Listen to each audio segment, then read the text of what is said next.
Start question number 4। Find the angle which is equal to its complement. आपको बताना है कि वैसा एंगल जो इसके अपने कम्प्लीमेंट के बराबर हो। मान लिया वो एंगल x है, तो आप लिखेंगे x plus x equal to 90 degree.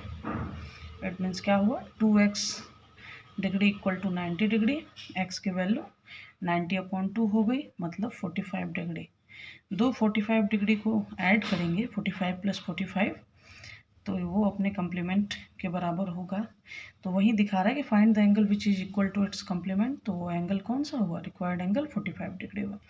बनाने का ये पैटर्न है, ये तरीका। क्वेश्चन नंबर 5 है, find the angle which is equal to its supplement. तो आपको क्या करना है, x plus x equal to 180 degree, फिर 2x equal to 180 degree. x की वैल्यू आ गई आपके पास 90 डिग्री। तो कौन सा एंगल अपने सप्लीमेंट के बराबर होता है, the required angle is 90 degree.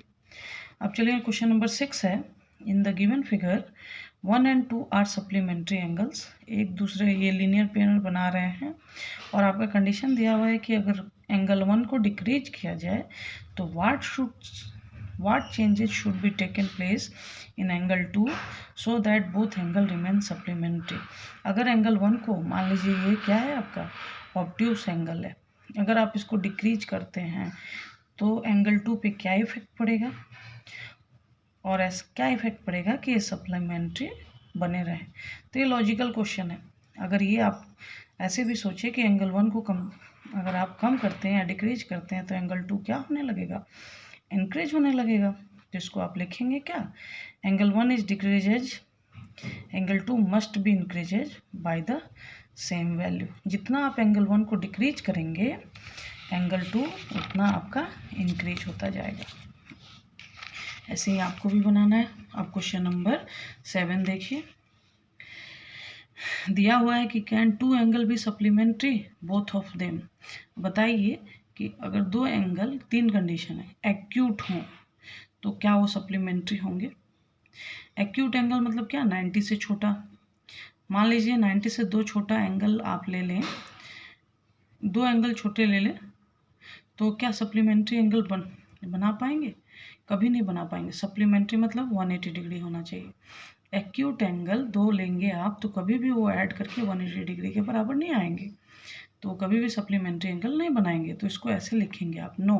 पहला कंडीशन ए का, जब दोनों एंगल एक्यूट हो तो आप लिखेंगे no, if both are acute their sum always be less than 180 degree, so they never be supplementary.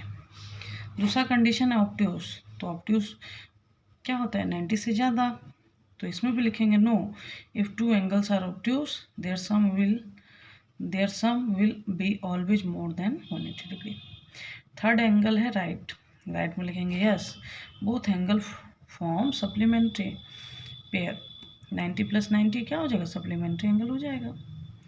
ये आपका लिखने का एक तरीका है, लिखने का एक पैटर्न है। नेक्स्ट क्वेश्चन है कि an angle is greater than 45। कोई एंगल है जो 45 से बड़ा है, its complementary angle greater than 45। Is its complementary angle greater than 45 और इक्वल टू 45 और लेस देन 45। आपसे बोलता है कि कोई एंगल है जो 45 से बड़ा है, 45 से बड़ा है 46 है, 47 है। तो कोई भी एंगल जो है 45 से बड़ा है और इसका कम्प्लीमेंट्री एंगल बताइए। कंडीशन दिया हुआ है 45 से बड़ा होगा कि छोटा होगा कि क्या होगा, 45 के बराबर होगा। इसको बनाने का तरीका ये है कि दो कम्प्लीमेंट्री एंगल क्या होते हैं, 90 डिग्री के बराबर होते हैं। क्वेश्चन क्या है कि कम्प्लीमेंट्री एंगल जो है, एक एंगल जो है वो 45 से आपका बड़ा है, तो आपने क्या किया, मान लीजिए वो P जो एंगल है 45 से बड़ा है, आपने शो कर दिया। अब next step, now adding Q both side, दोनों तरफ Q ऐड किया। P प्लस Q का फॉर्म कितना दिया था, 90 डिग्री। P प्लस Q का वैल्यू ऊपर से कितना था, 90 डिग्री। और ये क्या होगा, ग्रेटर देन 45 प्लस Q, इससे Q आ गया क्या, ये 45 उधर जाके माइनस हो गया और Q लेस। कहने का मतलब है कि जो दूसरा एंगल होगा वो 45 से छोटा होगा।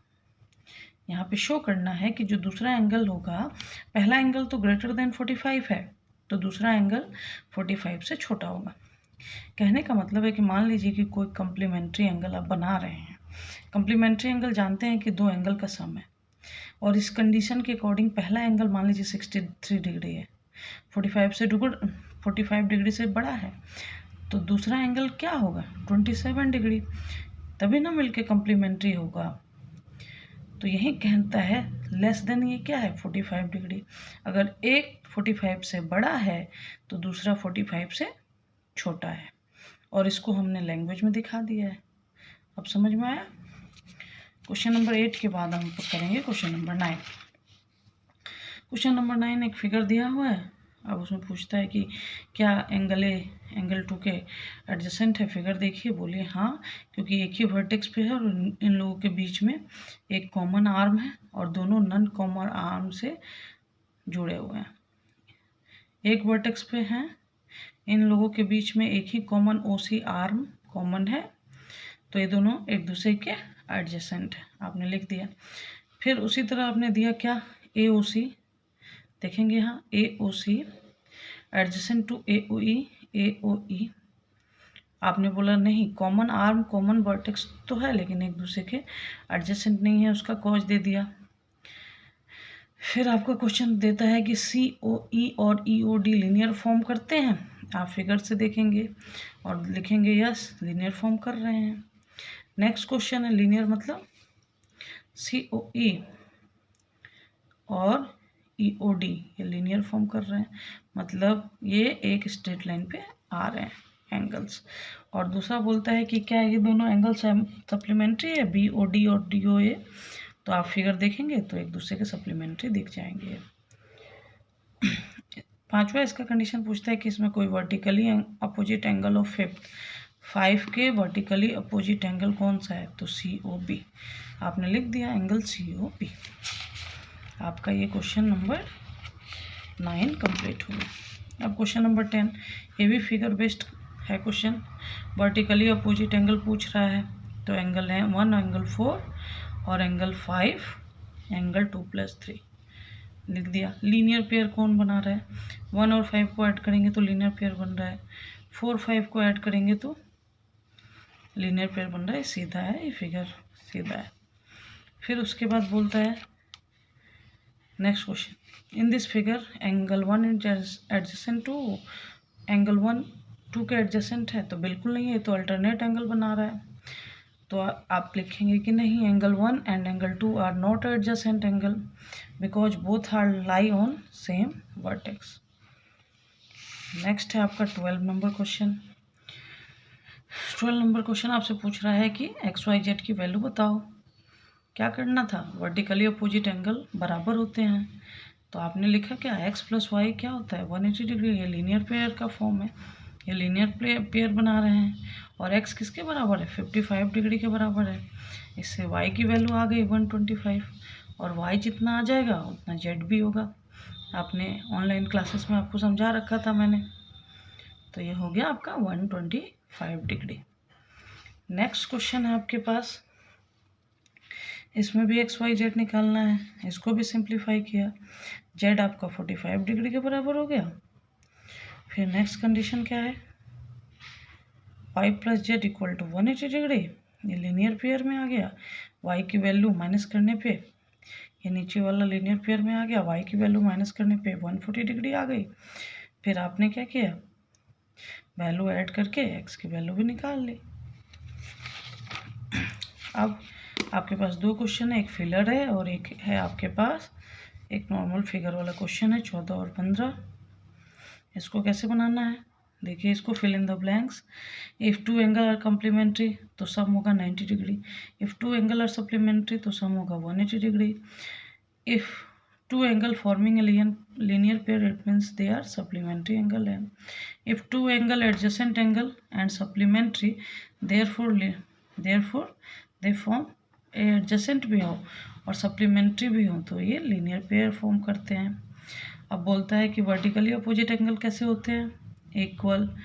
फिर लास्ट कंडीशन है कि if two lines intersect at a point, if one pair is vertically opposite angle are acute angle then the other pair, obvious सी बात है ऑब्ट्यूस होना चाहिए, अदर पेयर ऑब्ट्यूस होगा, एक एक्यूट होगा तो दूसरा ऑब्ट्यूस होगा। और इस चैप्टर का लास्ट क्वेश्चन है, फिगर देखिए, आंसर दीजिए। इसमें वर्टिकली अपोजिट एंगल क्या है?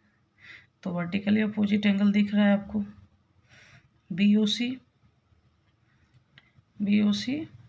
और AOD, BOC, AOD और BOC वर्टिकली अपोजिट एडजेसेंट। उसी तरह कम्प्लीमेंट्री एंगल दे दिया आपने, इक्वल सप्लीमेंट्री एंगल दे दिया, AOB, AOD, EOB और EOD, अनइक्वल सप्लीमेंट्री एंगल भी दे दिया, एंगल EOA और एंगल EOC। उसी तरह adjacent angle do not form linear pair, ये एडजेसेंट एंगल हैं लेकिन लीनियर पेयर फॉर्म नहीं कर रहे हैं, उन एंगल को भी दे दिया। आई थिंक आप लोगों को समझ में आ गया है कि चैप्टर कैसे बनाना है। अब हम लोग नेक्स्ट वीडियो में मिलेंगे नेक्स्ट चैप्टर से के साथ। जय गुरुदेव।